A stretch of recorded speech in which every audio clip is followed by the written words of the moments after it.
Živjo! Danes se bomo naučili številčiti naslove poglavij, torej številčenje naslovnih slogov, ki jih uporabljamo za označevanje poglavij.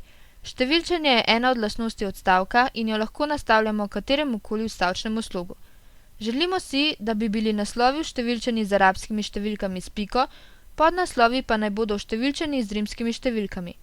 Najprej preverimo, ali imamo vse naslove in podnaslove oblikovane s slogi. Naslov mora biti oblikovan s slogom naslov 1, podnaslov pa s slogom naslov 2. Preverimo prvi naslov. Kliknite na besedilo javne agencije. Naslov je oblikovan s slogom naslov 1, kar opazimo tako, da se na kartici Osnovno v kontekstni skupini Slogi obrobi slog naslov 1. Sedaj na kartici Osnovno v kontekstni skupini Odstavek kliknite gumb Večravenski seznam, ki je desno od gumba za navadno številčenje.